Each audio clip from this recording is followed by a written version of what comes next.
Hello, everyone. Welcome to the Spiritual Brainstorm. This is episode 40, and I wanted today to touch on the topic of vaccines. Vaccines, because as we're heading into deconfinement, there's a big talk about the coronavirus vaccine and the fact that it'll be mandatory for everyone to take it. And this stirs a lot of reaction, especially in the spiritual community. And so I wanted to do an episode which is sits somewhere in between the people that are saying that it's Bill Gates trying to kill half of the world to control everyone, and people that are saying that if we don't take the vaccines, we're irresponsible citizens that want to don't care about anybody else. So the first thing that I wanted to talk about, and it'll take me a while to get into this, but just a reminder that what we see on the outside is often training wheels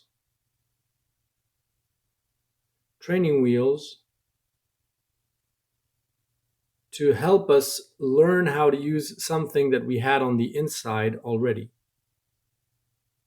And this game actually is universal. So imagine that the universe or God or this universal consciousness is like, I often give the example of computer interfaces, is like a fully fledged, like the last version, the most sophisticated version or interface or operating system on top of the most powerful hardware that there can ever exist. But it doesn't know how to use it. And so it sort of splits, goes back into the past, or it splits its interface into several elements. It sort of says, you know what, I'm just going to look at this one tiny little subpart of my interface inside, a million or a zillion programs, and learn how to use that one. And maybe that will inform me or help me how to use another program. And so, just like inside Windows 10, for instance, you still have MS-DOS, you still have a command line inside of it.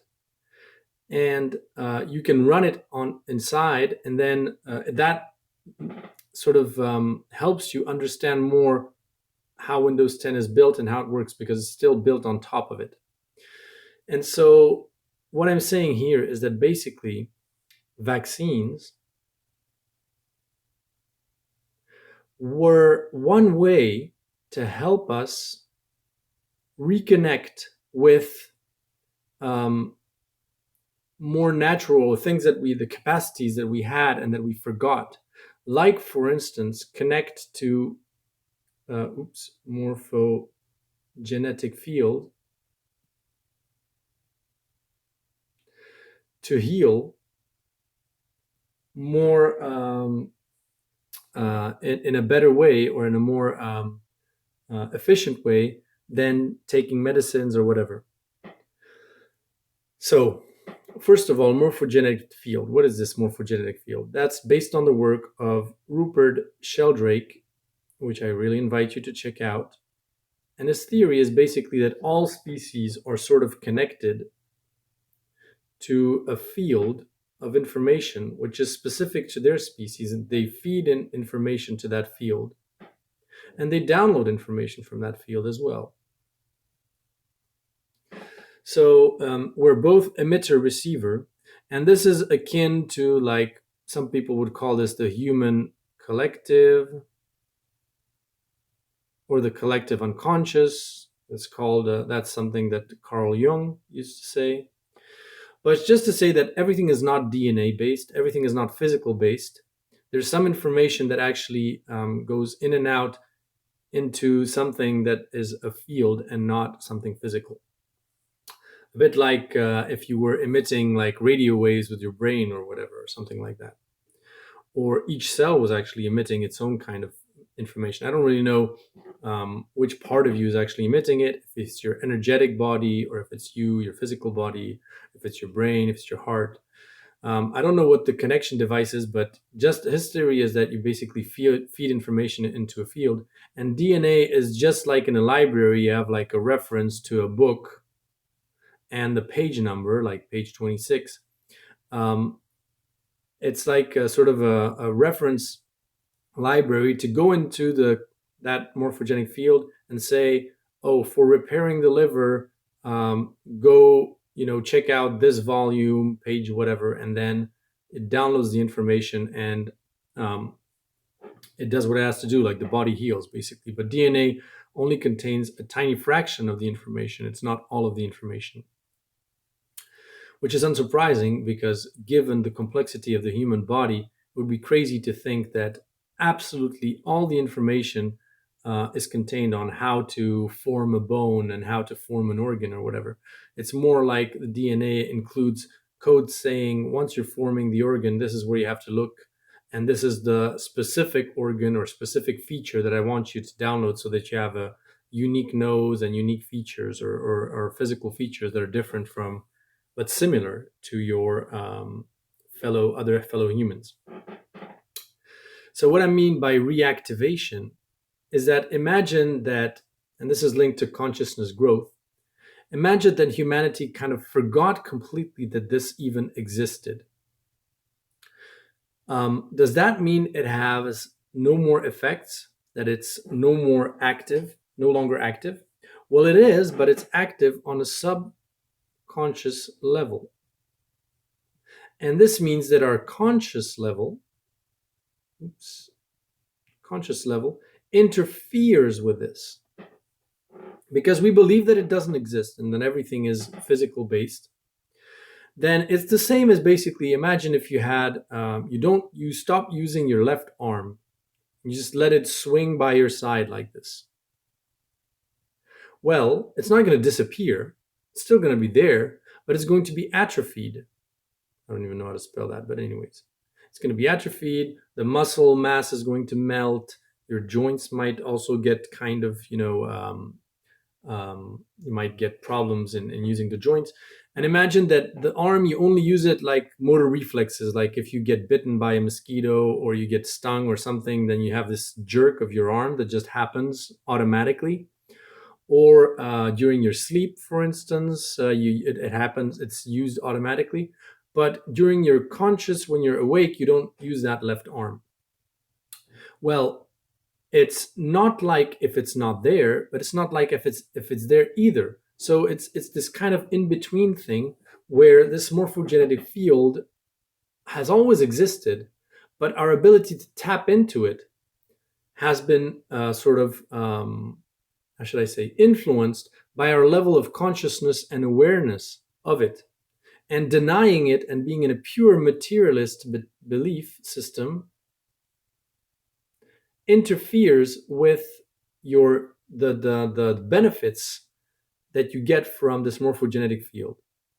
Fortunately, that interference is not very big. Otherwise, for instance, your body wouldn't be able to heal at all. But it still interferes enough that you cannot reap the full benefits of that system. And so the reason I'm comparing it to flat earthers is that between what is the true reality, quote unquote, and what is the experience that you have, there can be a world of difference. And for instance, at a time where people believed the earth was flat, even though it was round ultimately, it didn't really matter because people, for instance, when they sailed because they thought it was flat, they took their ship and they only sailed along the coastlines because they feared to go outside because they thought they would fall over the edge of the world.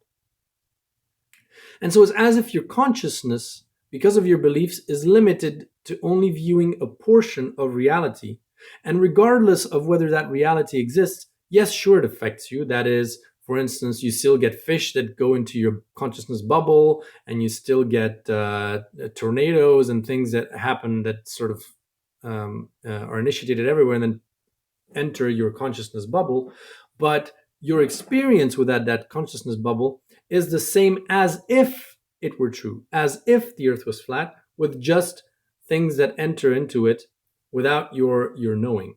And so, in the same way, um, we cannot reap the full benefits of this morphogenetic field with a materialist lens or worldview. And that because and now Rupert Sheldrake basically is this theory is now gaining traction and is being discussed more and more.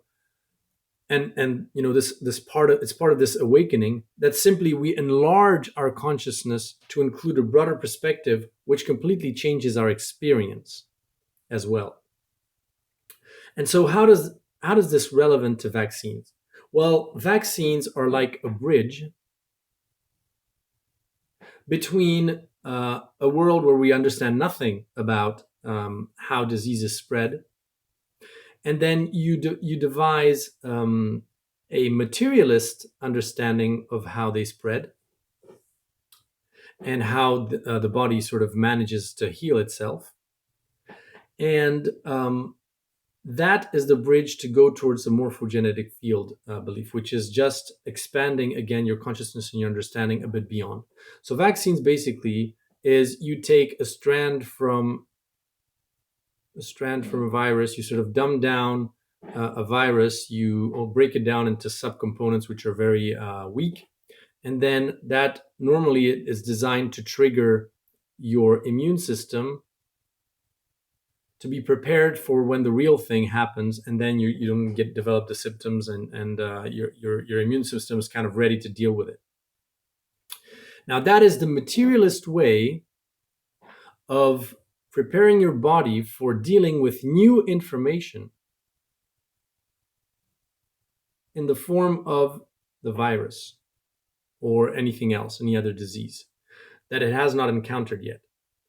The morphogenetic field system is that if a certain percentage of the population catch the virus and heal, they feed that information into this human collective or the morphogenetic field of humanity, and that information becomes available to anyone else catching the virus afterwards. And they can go and fetch the information on how the body managed to deal with the virus, and they don't need to be exposed to a vaccine in order for it to work. Now, if you talk with many qualified bioengineers and doctors and everything, they say that there's this weird phenomenon where when a virus first appears in the first months, its death rate, its death toll is very high. And then as time goes by, it sort of diminishes. And they don't understand why a virus, after a certain period, is less fatal to people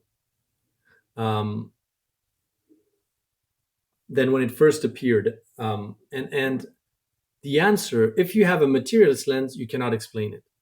If you have the lens of of understanding how morphogenetic fields work, then you understand it. It's not that the virus is less lethal or less fatal. It's simply that all of the people that healed from the virus fed information into that human collective field, and then the people that caught it later, their body sort of knew how to react to it and deal with it much more efficiently.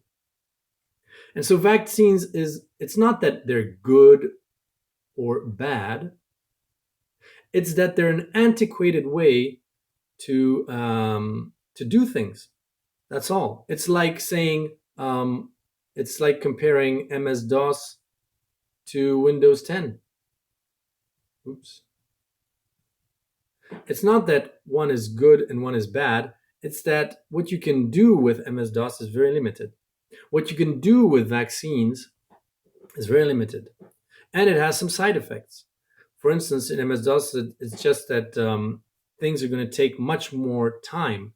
Putting out a vaccine, making a vaccine and putting it out, and making sure that everybody is vaccinated, all of that is going to take a lot of time, a lot of research, a lot of efforts, when with a few clicks on Windows 10, everything is done.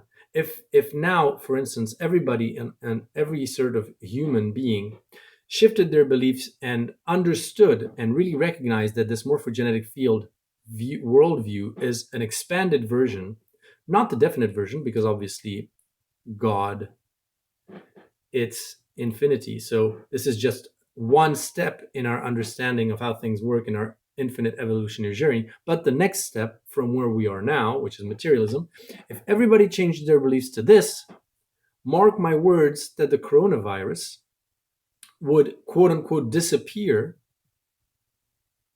as quickly and as suddenly as it would have appeared. Because since it's so contagious,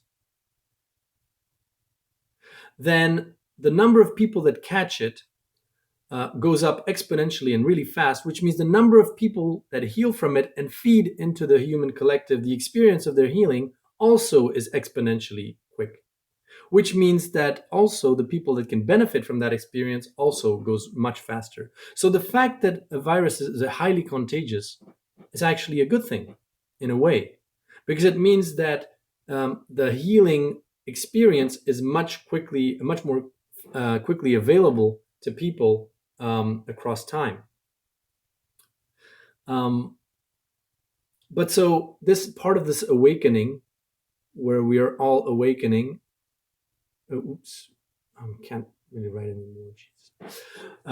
Awakening is also awakening, not even just to spirituality, but simply going beyond materialism and starting to expand your beliefs to accommodate things like this morphogenetic field, which allows you to move away from vaccines, not because they're good or bad, but just because they're an old way of doing things. Like you wouldn't start a fire with silexes, for instance, and running the risk of hitting your fingers with it and breaking a fingernail, or with a stick and having blisters all over your fingers.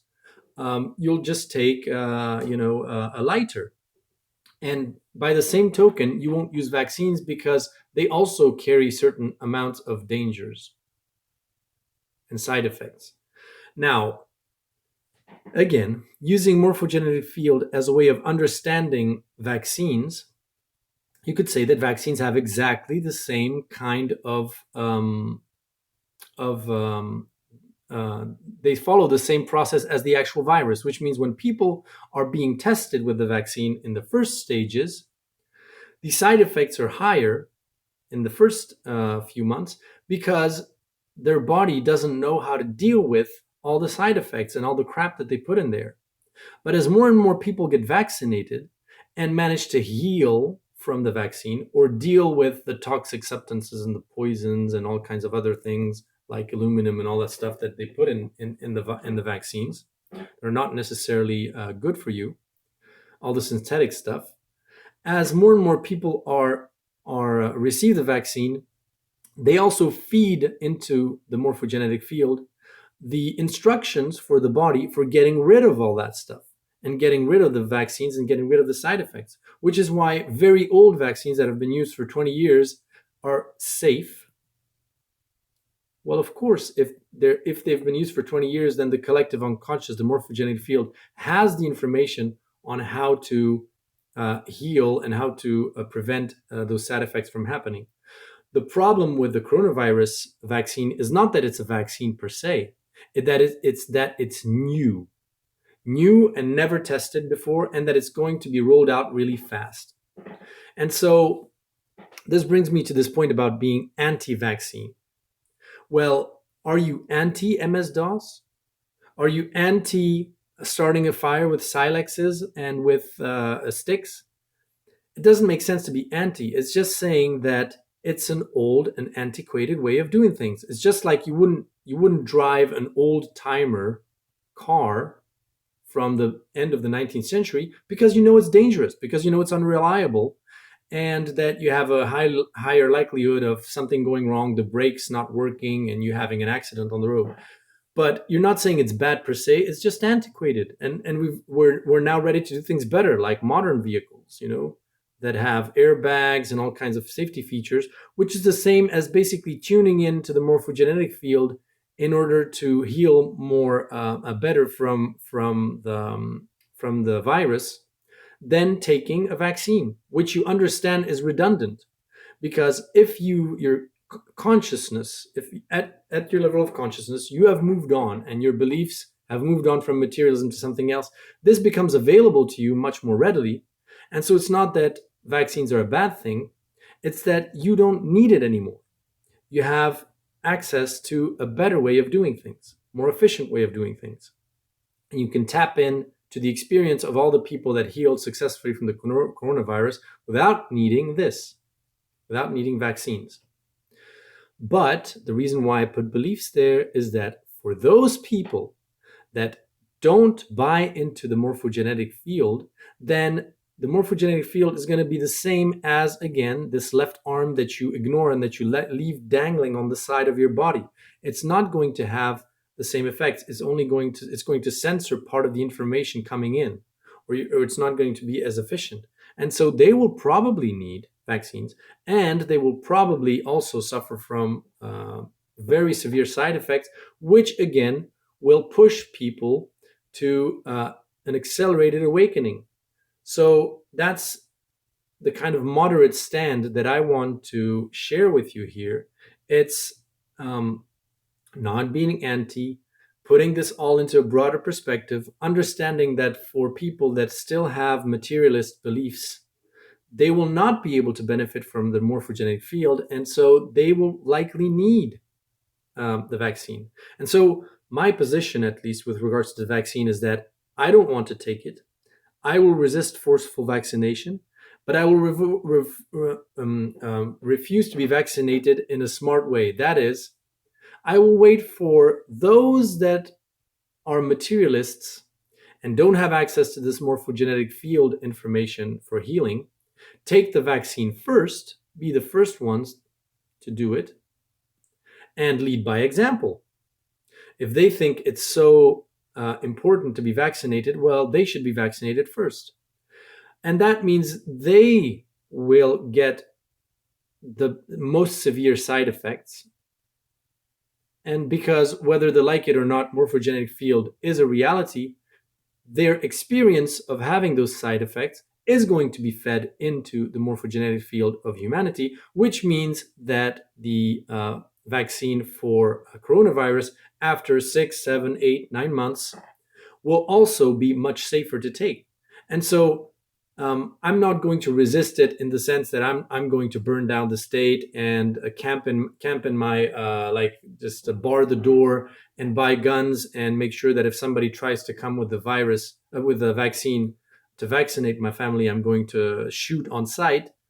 I'm going to be against it in a way that I'll delay or postpone, if it's mandatory, I'll delay or postpone to the best of my ability my taking the vaccine without sort of mounting a rebellion or being violent about it, and letting those that are really persuaded that this is a good thing take the first hit, take the first side effects, knowing that the more I wait before taking that vaccine, the least likely I will be to have side effects or to have problems, because those people that will have taken it first will have fed the information on how to get rid of it and how to deal with it into the morphogenic field. And by then, by the way, if the side effects are really violent, maybe I won't even need to fight it or violently or resist it, because those people will have awoken to a higher reality, will have seen this video or other information, and will have joined the camp that says that